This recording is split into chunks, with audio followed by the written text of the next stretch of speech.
My name is Jennifer Friend, and I have the honor of serving as the Dean of the College. Thank you for joining us this evening for this important conversation, an inspiring conversation focused on current issues related to health sciences, human services, and ways to make a positive difference in the world. Each year, a different department in our college hosts the speaker series. During our first year, an exercise and sports science department invited Father Thomas Curran, president of Rockhurst University, to share spiritual insights and physical aspects of his pilgrimage along the 500-mile Camino de Santiago. And last year, our physical therapy department welcomed Dr. Cole Galloway, a physical therapist, neuroscientist, and founder of Go Baby Go, a movement that discusses emerging technology designed to empower people to create their own world through mobility. Tonight's event is hosted by our Department of Communication Sciences and Disorders, and I would like to thank the faculty, the staff, and particularly the student leaders in CSD for your preparations, also along with our department chair, Kathy Erngotz. Kathy, where are you?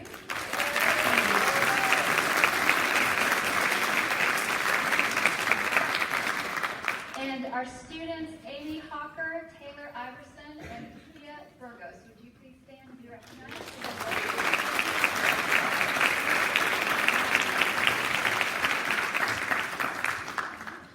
At this time, I would like to invite Amy Hawker, a CSD graduate student and co-president of the student organization, to introduce tonight's speaker. Amy is from Overland Park, Kansas, and completed her undergraduate degree at Oklahoma State University. She is a second-year CSD graduate student. Welcome, Amy.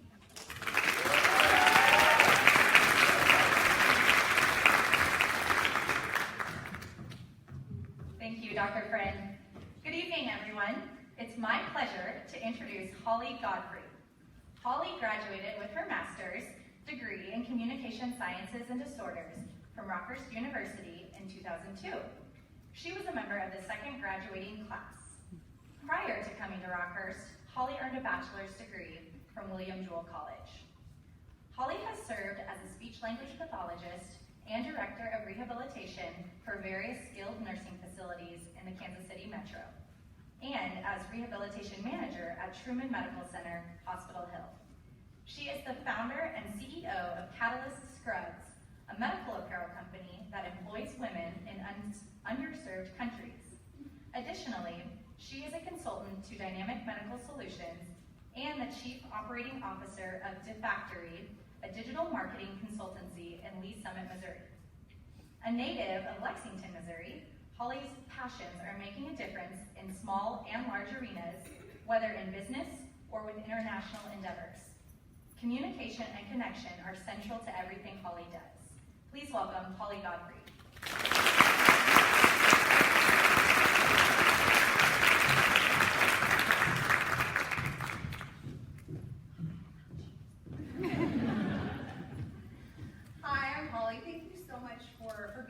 Tonight. I'm excited to talk with you about where the journey has taken me since I left Rockhurst in 2002. And I'm also hoping that for some of you out there, this might be kind of the push you need to think about what your purpose is and how you can get connected to truly make a difference in lives of others around the world. I'm going to start with one of my favorite Bible verses, and it comes from Ephesians 2:10.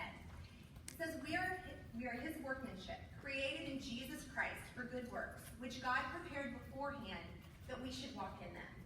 And whatever faith that you belong to, I think that we can all agree that we're here for a purpose. That purpose is to serve others. That purpose is to get connected. And that purpose is to make the world a better place. My passion, and what we're going to talk about a little bit tonight, is poverty alleviation, both here in the United States and around the world. My start with poverty alleviation didn't come from really humble backgrounds. Amy mentioned that I'm from Lexington, Missouri. Has anyone here ever been to Lexington? Really? That's awesome. Lexington is a really, really small town. It has about 4,000 people, and it wasn't the most diverse place growing up. My friends looked a lot like me. We all kind of went to similar churches. We were from the same socioeconomic backgrounds. And so there wasn't a lot of influence around the areas of poverty most of the year, except Lexington had, I think, 6 or 7 apple orchards that were around the town. And so in August every year, we had this inflow of people that would come and pick apples, and they were transitional workers. And so they would show up in Lexington mid-August, and then they would go, they would pick apples, and then they would be on to their next job. Many of these people did not have homes. They stayed in the shelters that were provided by the different people that they would go work with. And so this was a real difference. These people had different needs. There were the children that would come and be in my classroom and sit next to me for those 2 months. A lot of times they would wear the same clothes day after day, and they had a lot of different needs than the rest of the children that were in the school with me, and I saw that difference. And my dad, who's here and doesn't know that I'm getting ready to talk about him, my dad's a dentist in Lexington. And from a very, very early age, I remember my dad, at least one night during that 2 months of these transitional workers coming in, he would open up his dental practice and he would meet the needs of these people. If they had any dental issues, if they were hurting, my dad opened up his dental practice, and he and his assistants and my mom would see all of these workers and truly meet their needs. And it was incredible. The waiting room would be full of people, and there would be a line out the door, and you could tell that they were just they were happy with the care that they were receiving. My dad was very gracious in doing what he was doing, and it was just people connecting to help each other with no other expectation. And so from a very early age, that is what I saw with poverty alleviation and being able to meet a need. As I went through high school and then on to William Jewell, a different thing that I saw both in my churches that I went to and with school is we would have a lot of these drives that they would call, like, you would give, and maybe some of you have been a part of them, like you give all of your shoes, and they like ship the shoes to Africa for people that don't have shoes. Or you gather up your clothing and you send it to a place overseas where people obviously need clothes. And so what I saw with that always kind of left me a little bit hollow is we were always giving the things that we didn't want. Like, I wasn't giving my good shoes. I was giving the ones that I didn't wear. And it was the same with clothing. It just seemed like it wasn't the same type of meeting a need that I saw in my dad's dental practice. And so that was just two very different views of how I saw poverty being alleviated. And so I graduated from Rockhurst in 2002 and started working in healthcare. I immediately decided I wanted to work with adults. My mom is a kindergarten teacher, and after watching her be a kindergarten teacher for 30 years, I just did not want to work with kids. So I knew right away that I wanted to go work with adults. I started out, my CFY here was at St. Luke's Northland, Berry Road, and then I had an opportunity to go back to the place where I had one of my clinical internships, which was Truman Lakewood. So if you know Truman, it is the safety net hospital for the Kansas City area. And so Truman's mission is to take in and treat any patient regardless of their ability to pay. And even though I was at the Lakewood facility, which is a more suburban hospital, I still was introduced to poverty right here in Kansas City that I hadn't seen before. That I was able to see the different populations, refugee populations, different people dealing with things like mental illness or physical disability that left them unable to work. And it really changed my mind about the way that I see people in need. And I'm a little embarrassed to admit that probably up until that point, I had the stereotypical view of poverty. Like, we're just giving people and they just, they don't want to work, they don't want to have a job, it's truly their decision. When I learned it's not that way at all. There's so many different things, whether it's where you're born or what abilities you have that make you unable to work and to have that dignified job. And when I started talking to my patients, I realized that most of them would give anything to care for their families. Most people, if given the opportunity, would rather work and provide than have something given to them. And that made me start looking at how can we address this both in Kansas City and on a national level. There's got to be something that we can do to address this problem and to give people dignified work. And what I also saw as I started out as a new SLP is that there were a lot of similarities that I started seeing between the way that, that poverty is treated and rehabilitation. So how many of you in here are thinking about being therapists? PTs, OTs, or work in healthcare? Awesome. You know, as a therapist, and even if you're just in your clinicals right now, the first thing that we ask a patient in the hospital setting when you go into the patient's room is, what, does anybody know? What's your pain? What's your pain level? Right, that's the very first thing we ask. What's your pain on a scale of 1 to 10? And before we do anything else, we document it, and we have to address that pain. And if the patient says that they're in pain, we have to say, you know, we talked to a nurse, we got them something to take care of their pain. There's not a patient that's going to be able to be successful in therapy if you don't address that immediate need. You have to address their pain. However, if a patient's in pain and we just keep giving them painkillers, we're never going to be able to address why they were there for rehab in the first place. If you've got a patient who's in incredible knee pain and you just sit and you give them medicine and you never do the therapy that it takes to get that person stronger, they're never going to get better. They're always just going to keep taking that pain medicine. And it's the same when it comes to poverty alleviation. I know that most of you, if you've seen the news at all in the last couple weeks, you've seen the devastation of Hurricane Harvey and Irma and Maria, and you see the Red Cross coming in and providing much needed immediate assistance. People need water, they need shelter, they need food, they need all those basics just to survive. And we see this outpouring of support and people doing drives on TV and money throwing in so we can provide for those patients, for those people. It's much the same way as we need to be able to treat the patient's pain before we can rehab them. These people that are in need, we need to take care of their immediate needs first. So there is a need for charity. However, we wouldn't expect that in 5 years that we would go back to Houston and there would be Red Cross trucks handing out water and food at all these different areas. We would assume that they would start rebuilding their infrastructure and there might be programs to help people get back into their homes and find jobs. We would start transitioning from just being a painkiller to having rehabilitation. And what we learn on both occasions is that there's no long-term solutions without a change in behavior. Whether it's in therapy, whether you're working with patients, or whether we're trying to alleviate poverty. We need to address immediate needs and then move toward changes in behavior, working inside the countries or the places that we're trying to rehabilitate. Also, something else that I saw that's really important to address is as a therapist and as a patient we're working with, there's desires for the healer and also for the hurting. How many of you have done any clinicals yet? Yeah? Okay, good. So when we start working as a therapist, the best days for me as an SLP are when I'm working with a patient and I get to hear him say his wife's name for like the first time since he had a stroke. I mean, it just gives me chills just even thinking about it. Those moments where you can take what you've learned and the training that you had and your education and your passion and you're truly making a difference in somebody else's life.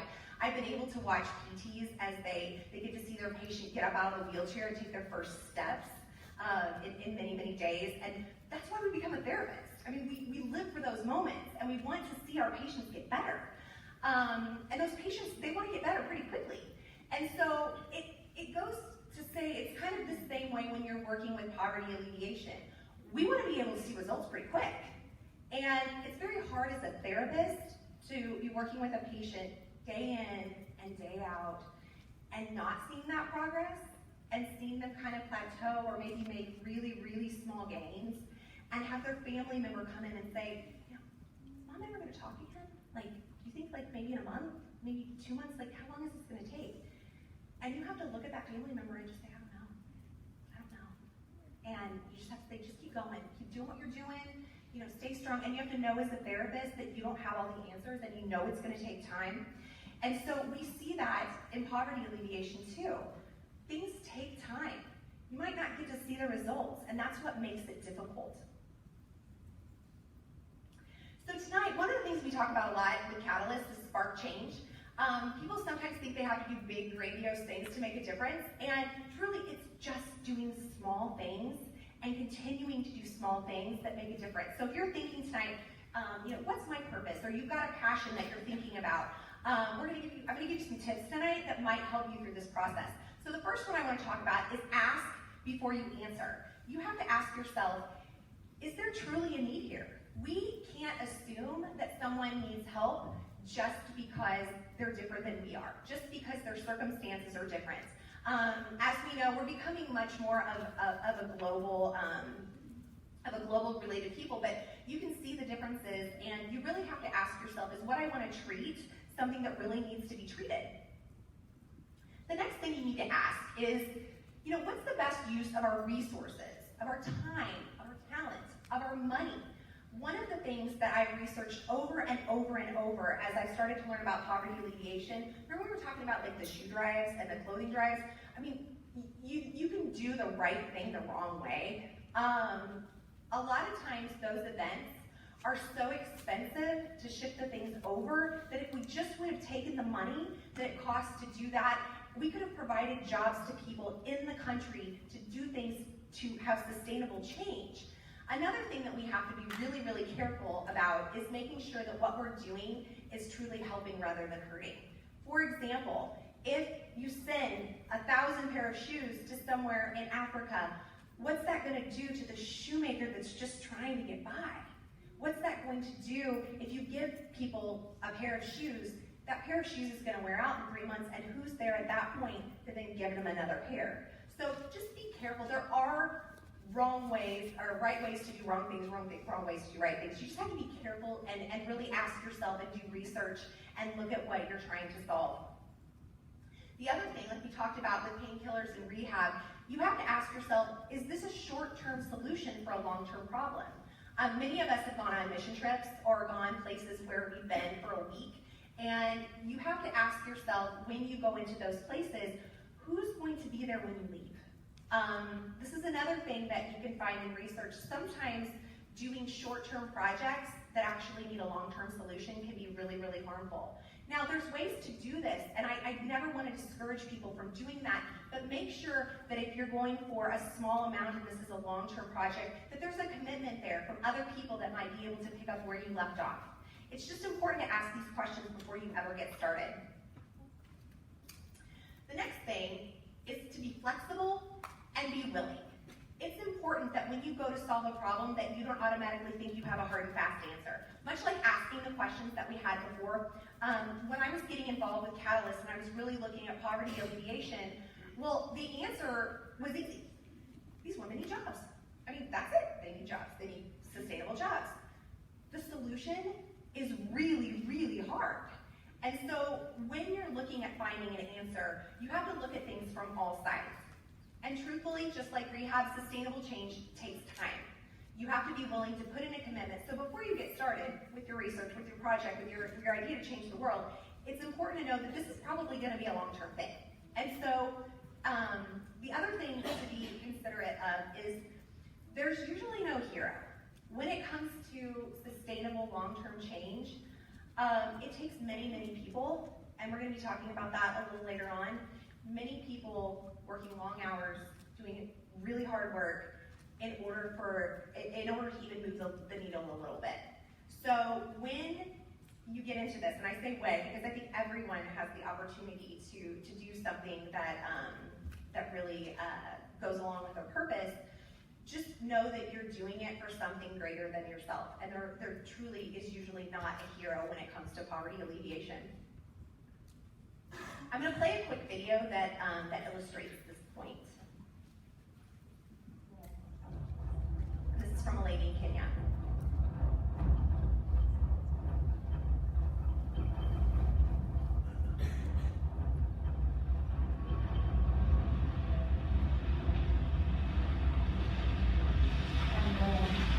One thing I've learned with the communities here is that people should work.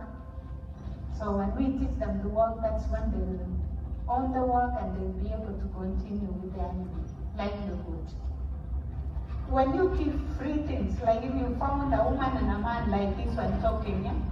And then you give them something, they say, oh, that white man has seen that we are so poor, that's why he's giving us. They'll not own that money, they'll misuse that money. They'll think like they want to sit and expect someone to come and give them things for free. And it lowers the dignity of the people because they are able to work. But when you give them free things, It's like you are lowering their dignity and increasing the poverty level.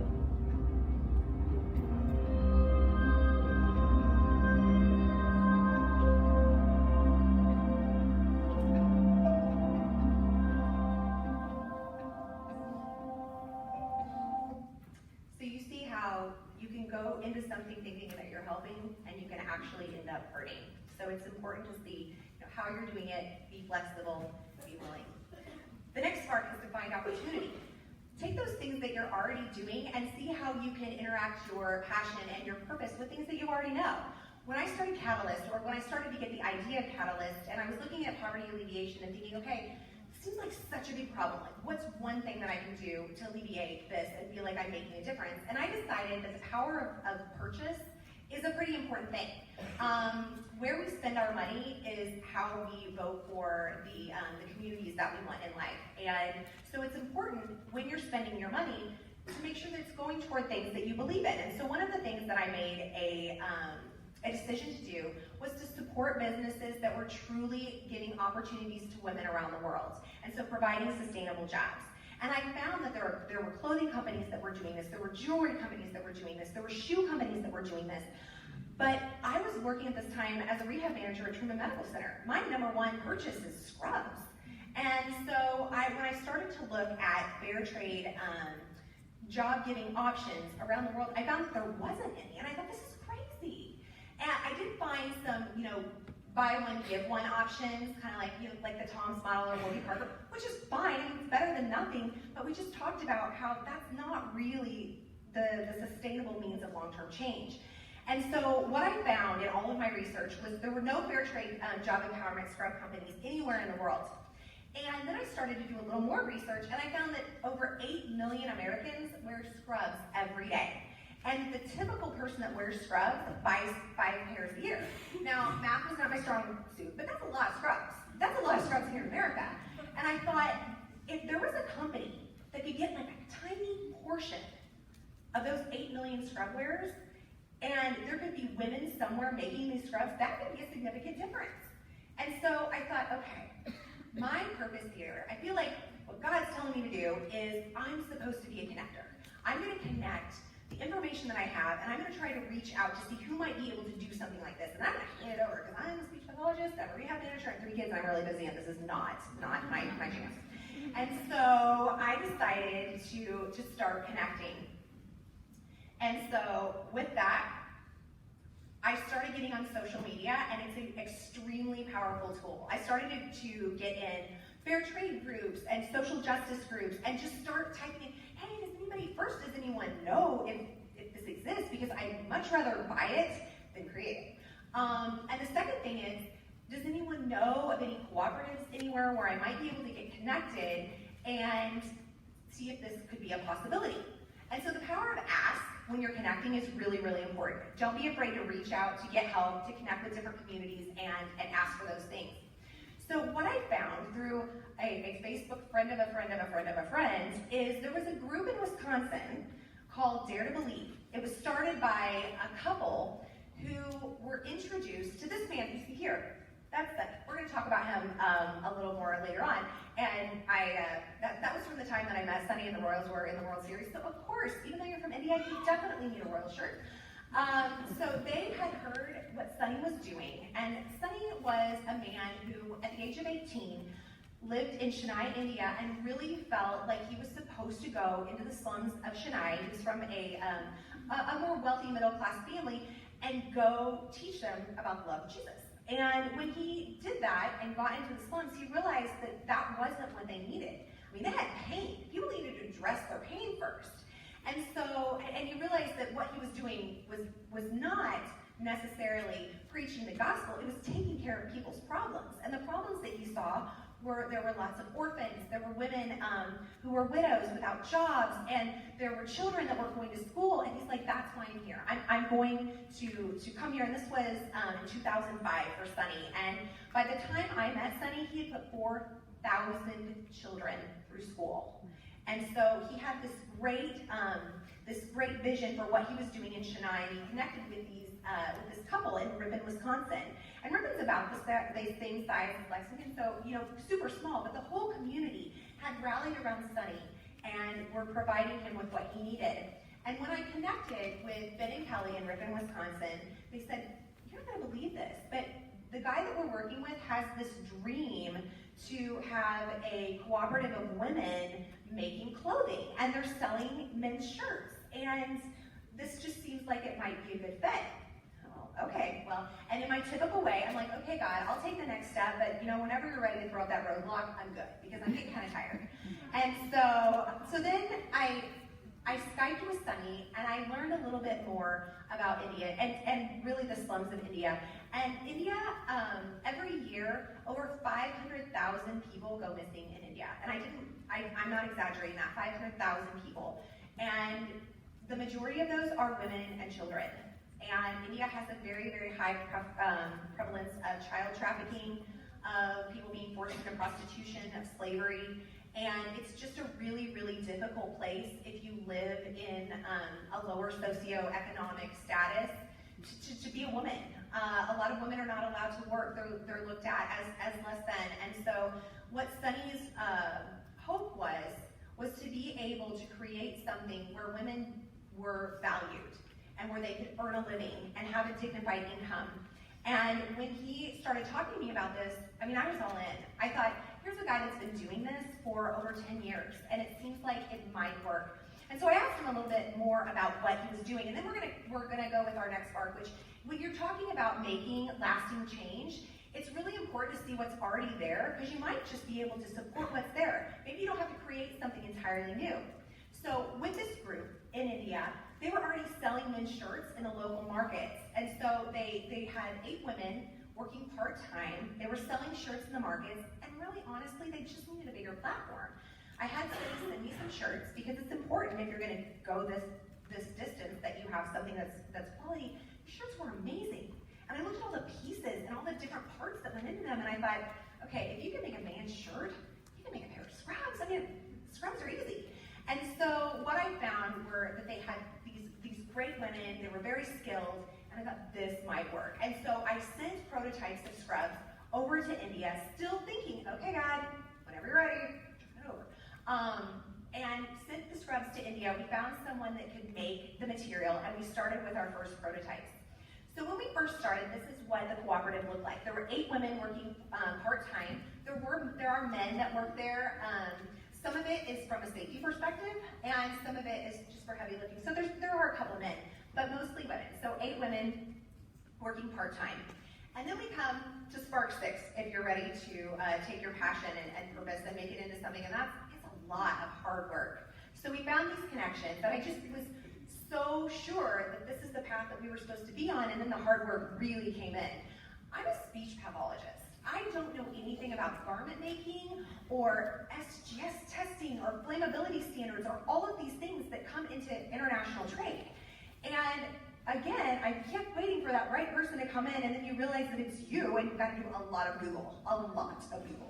And it still goes back to asking the right questions, getting people involved, saying, do you know anyone that's ever dealt with international trade or garment research? And it was incredible. People just came out of the woodwork, and they said, you're going to go to Wisconsin to meet these people. My sister lives like 30 minutes away, and she'll drive to meet you, and she's done like market research for garment testing for Target. Okay, yeah, she probably knows what she's doing. And so all along the way, there were these people that came into my path that helped make this a success. The other thing that's really, really cool about Kansas City is we have a phenomenal startup community. And so this was something as a speech pathologist, as a therapist, I never thought I would be involved in, but it's a really passionate community of people that want to help other people be successful. And so I learned of this cooperative, this incubator called Beta Blocks. And the way that it works is you go in like Shark Tank style, and they give you 3 minutes, and literally if you're not done in 3 minutes, they cut you off.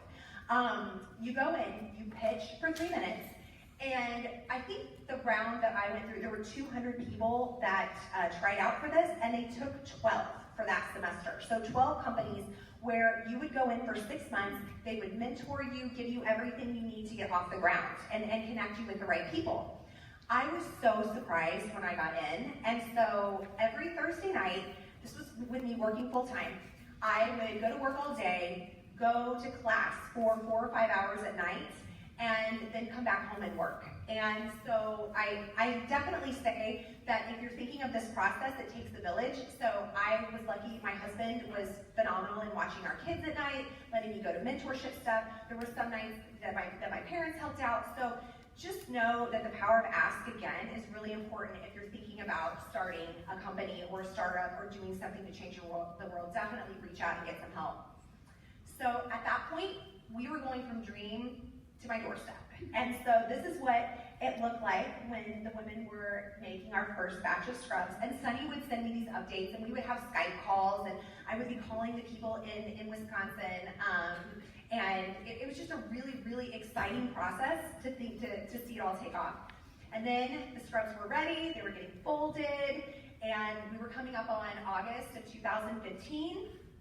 And then I get this picture. The first picture is the very first picture I ever got when the material arrived at the warehouse. And then I get a picture a month later, and the scrubs are getting on the truck. This is when it gets real. Like, this is when it's really gonna happen. I can't believe that we're at this point. And I was so excited because I felt like I'd been running this race for so long, and not sleeping and working and doing these classes, and I was almost at the finish line. And I was so excited. And I could see kind of an ending to where this was all gonna start taking off, and surely it was gonna be easier. And so we launched Catalyst Scrubs in September of 2015. In my process of meeting people, I not only got partnered with this company in India, but I also found companies that also needed a bigger platform in Rwanda and Nepal. So the women that make our badge pulls, our lanyards, and our keychains actually survived the genocide in Rwanda, and they all left the prostitution trade to make jewelry. And so I saw their jewelry and thought, well, we need lanyards, we need keychains, can you make these things? And they did. And so we have the group working for us from Rwanda, and then I connected with a group in Nepal to make tote bags. And so we had 3 different countries that came together to form Catalyst, and it just seemed like from day one, this was just a dream come true. And after that, after we launched, it was just complete hustle. So, not there yet. So I was able to speak at 1 Million Cups. If any of you have ever been to the Kaufman Foundation on a Wednesday morning, I highly recommend it. It's a place where you can go and you have to fill out a form, you have to be accepted to speak, but you get to talk about your business to all of kind of the Kansas City bigwigs. And so they ask you things about your business, they promote you. It's a great way to get started.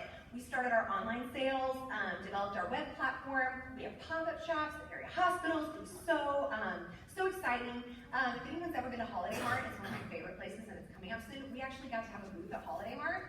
And so we were selling scrubs, talking about Catalyst. I got to be on the news, and it just seemed like everything is going just so well. And it seemed like everything was on track. And then we all lived happily ever after. And it's done. And that's the end of my speech.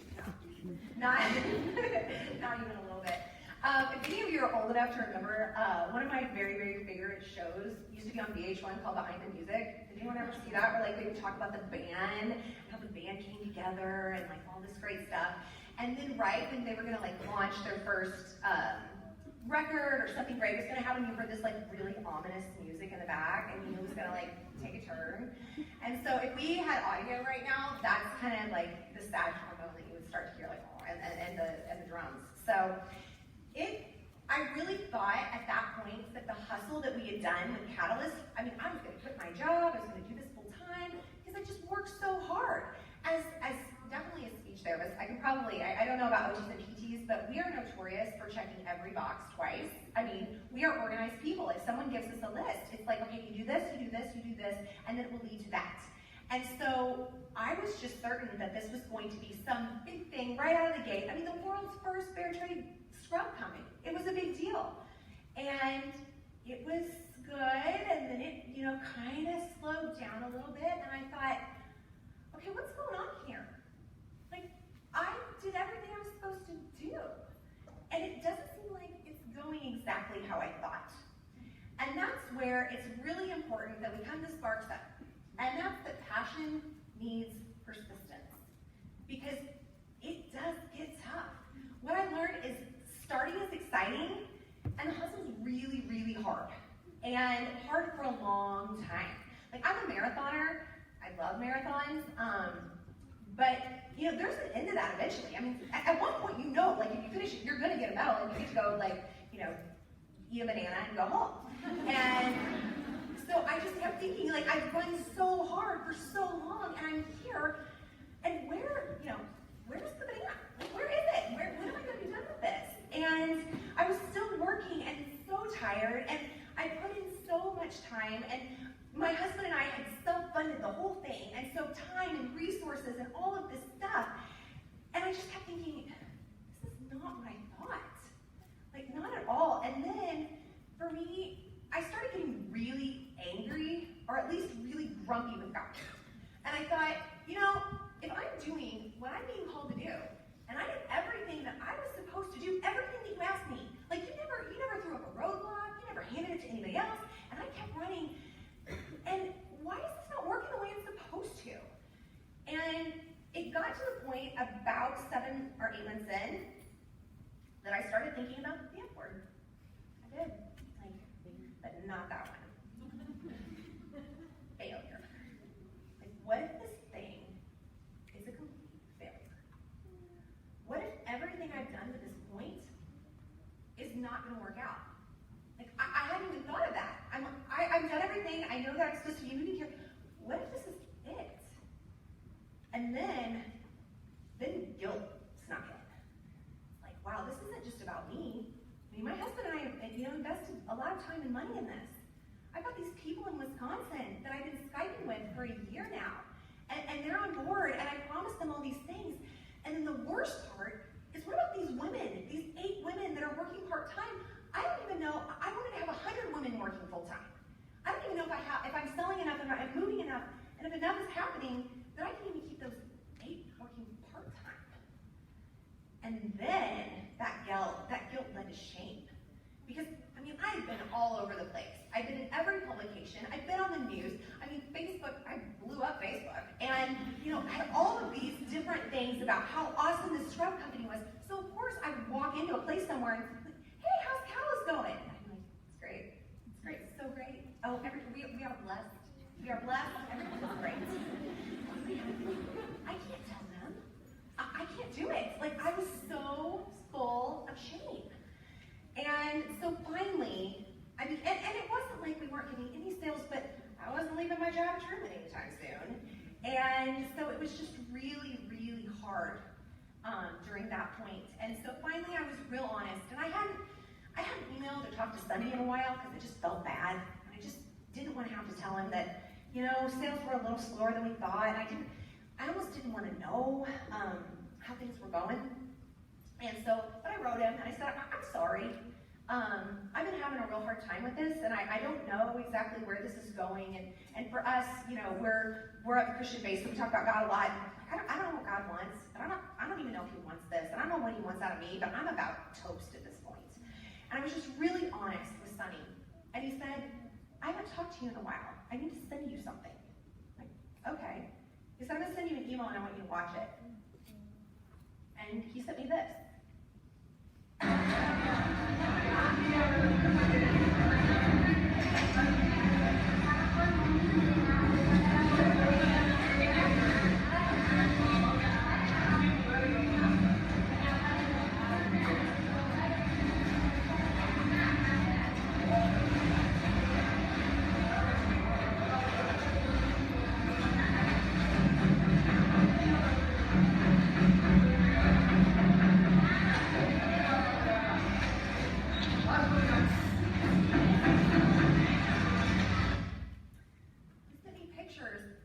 Of a new factory where 100 women were working full-time. And he goes, no, this happened. And I'm like, said, what happened? He goes, oh no, we had to move into a bigger facility. He goes, we have over 100 women, and we have a list of women that we're training to do more things. And I was just so floored. I said, well, I don't understand. And he said, you don't understand. When you took a chance on us, and you taught us about how to ship things internationally, and all those regulations, and how to connect with people, he goes, we have companies that we can't even support. We have orders that we have companies that want to work with us that we don't even have enough people right now to support what they're doing. And it was just incredible.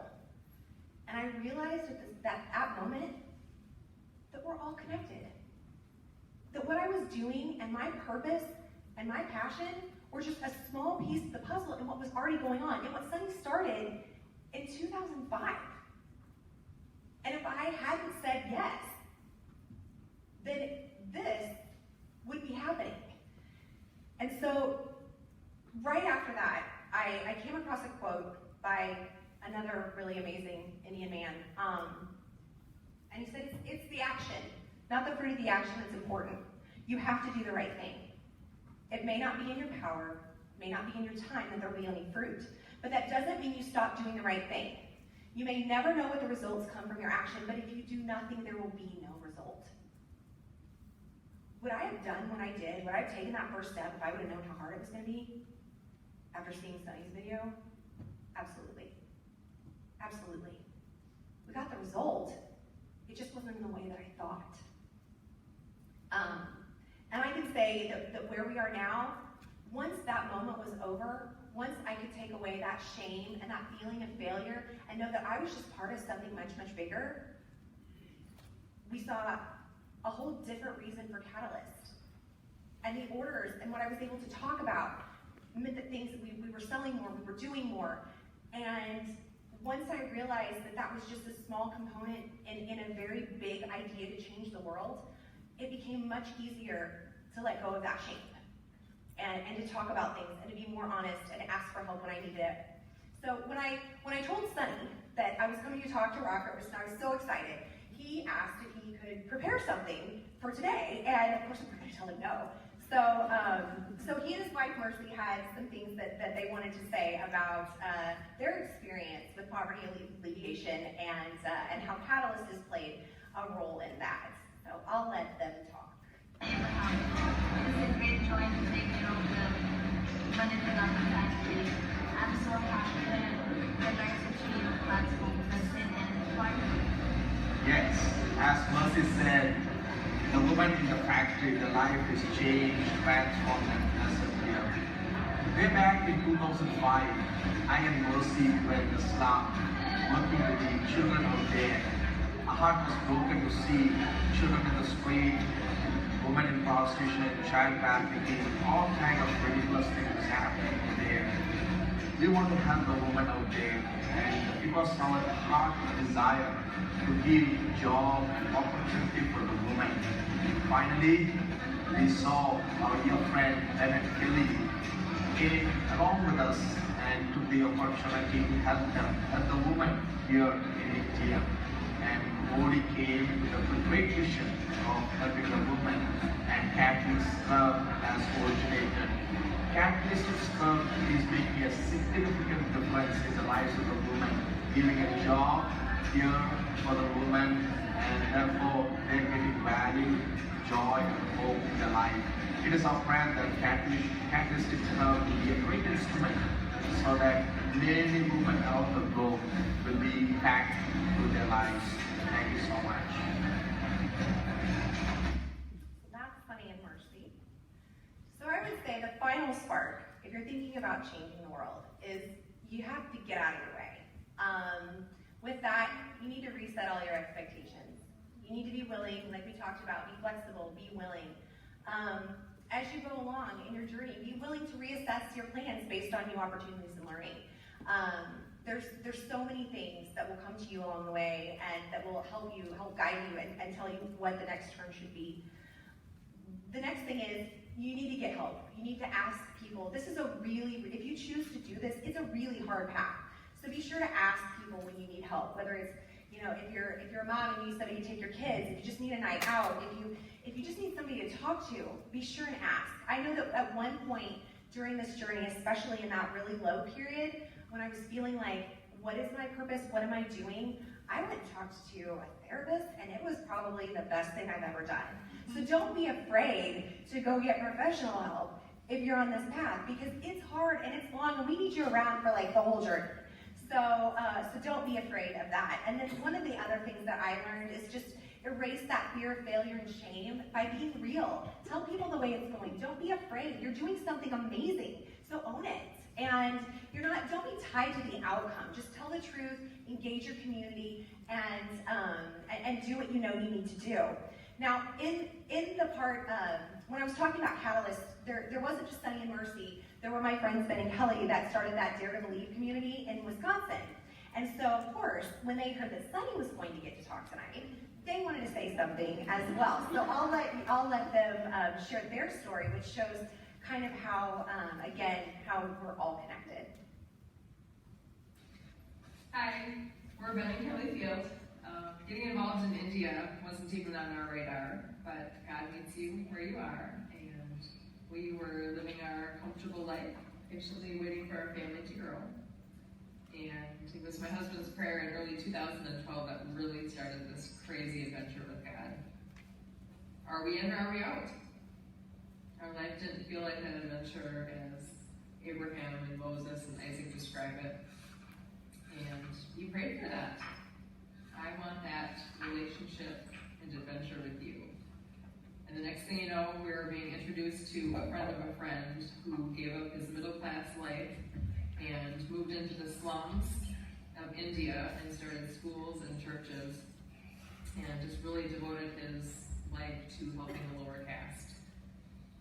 He told of how he wanted to start a clothing factory as an alternative to prostitution or for widows who had no other means to support themselves. And that's amazing. It's amazing to be able and just willing to do all of that. Our involvement, we thought, was just buying some Bibles and getting back to our comfortable lifestyle. But God had other plans and reminded Ben of his prayer and this desire for adventure, as if to say, here it is, what are you going to do? So if you're looking for unlikely people, that's totally us. So, go find some pastors to do this, right? We followed Christ into the unknown and began the adventure and then later formed a nonprofit called Dare to Believe. So like our friends in India, 1 minute, 2 people from Ripon, Wisconsin are just living their life, and the next thing you know, we're standing in the slums of India, seeing Christ in a whole other way.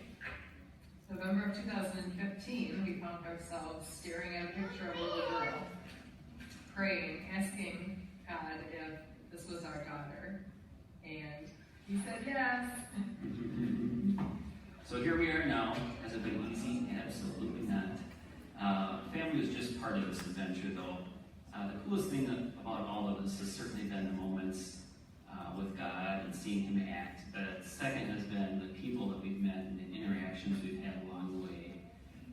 When Holly and Jim started their journey with Christ through Catalyst, the only assurance we were able to give them was to trust in the Lord and hold on tight. So we've seen many lives change through this factory, through the schools, through the churches, through the orphanages. Women that would have been in prostitution or widows that would have no other way to support themselves have a job and learn of their value in Christ, which is totally new information. So praise the Lord. Holly and Jim, love you guys. Can't wait to see what God has planned next.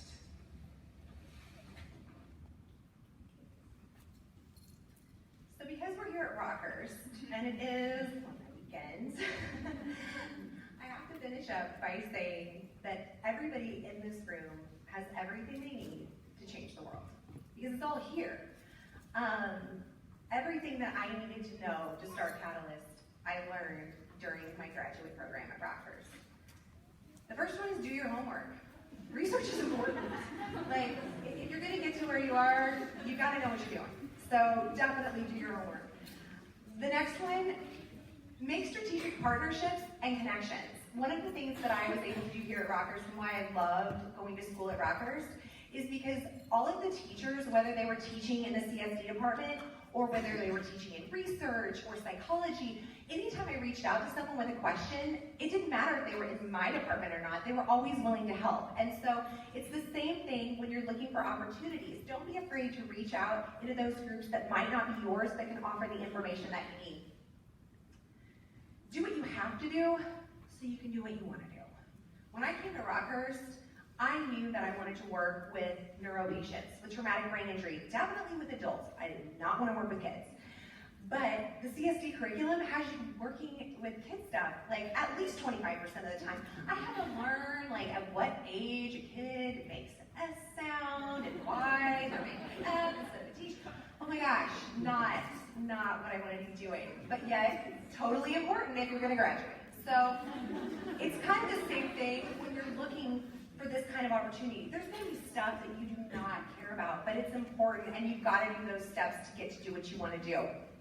The next thing, just like a teacher, like we've talked about over and over, ask for help. If you don't understand something, it's your responsibility to figure it out. Go to somebody that knows. Don't be afraid to reach out. Don't stop learning.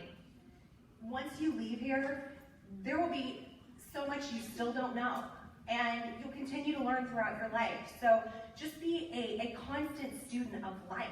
There's always something new to learn from someone. There's always something new that you can be challenged and you can grow. And the last thing is, never give up. If there's anything that I learned from my experience with Catalyst, is that we were all connected. There's a man who had an idea in 2005 to have a better opportunity for women and children. And then there was another group of people that came around in 2011 and had a different dream that still fed into that. And then Catalyst came along in 2015. And yet if any piece of that puzzle hadn't worked, I mean, you see how we're all connected and how everyone had a piece of that. And so you just have to know that whatever you're doing plays a much bigger role on a much bigger platform. And so I hope tonight that you're thinking, what can I do to change the world? And truly, it's just that one spark, that one thing. And so just know that everything that you need, you already have. And I can't wait to see what comes out of this room. So thanks so much for coming.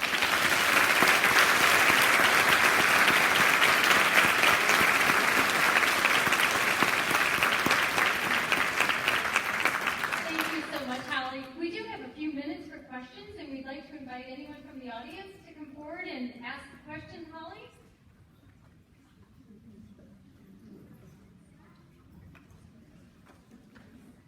Thank you so much for coming to speak with us tonight. That was wonderful. So clearly, a lot of your success has come from relationships that you've built with other people, and like you said, being willing to just reach out and ask. What do you think has allowed you to be able to do that fearlessly and without feeling like you owe people something by asking for their support? It's funny you say fearless because I go scared all the time. Like, so I think it's always difficult to put yourself in the vulnerable situation to connect with people on any level. And I like what you said about feeling like that you owe them something from that connection.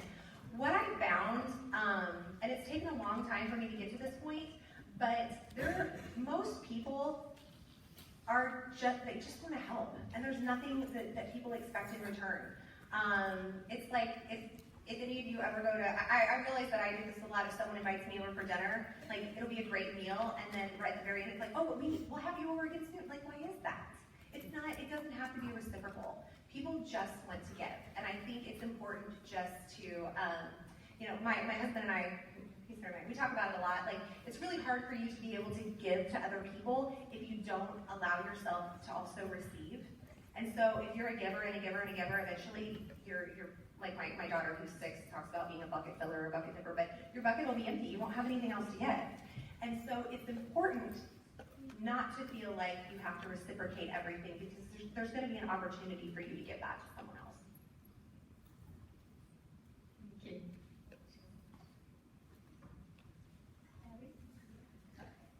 So, hi, we were wondering have you gone to your factory in India, and if so, when would you like to visit? I want to go so bad, so bad. But that slide about where are your resources doing the most good? I know that right now, all of the resources, the more that we can put into this, the more that we can do, the more that we can give. I mean, that's another woman that gets a job. That's another child that gets to stay with their parents. That's a widow that can take care of her family. And so, believe me, it is a dream, and someday I will go there. But right now, truly everything we're doing is giving back to Catalyst to keep it going.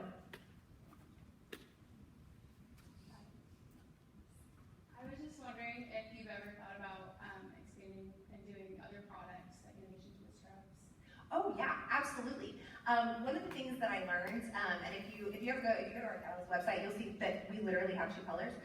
When you're a startup, and this is something that I learned, and why that startup community in Kansas City was so important, is a lot of times you think that things have to be really, really big. Just go with what you have. I mean, so what we would like to do is expand our colors, we would like to expand product lines, all those sorts of things, but do it in a way that can, I mean, Catalyst doesn't do anyone any good if it's not sustainable. So while we're teaching women how to, keeping them sustainable, we have to ourselves be sustainable. So it's making those small, intentional, like having some intentional growth.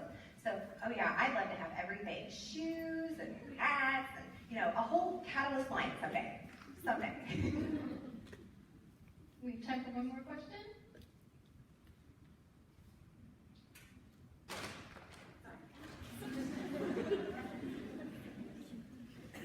What advice do you have for taking these big goals and keeping them manageable so that you don't get overwhelmed by looking at all the change that you want to cause, but then not seeing progress?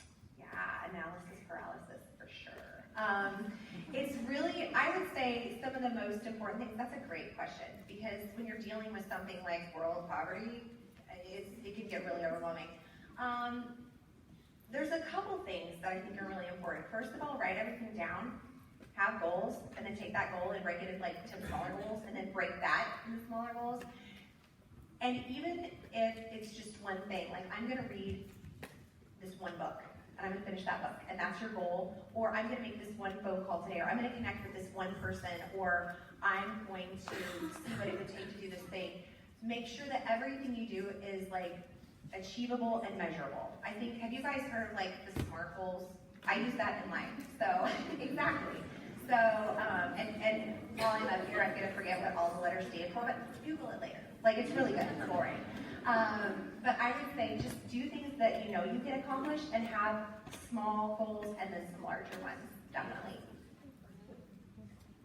Holly, thank you so much for sharing your story with us today and for your time and your inspiration, and thank you everybody who has attended.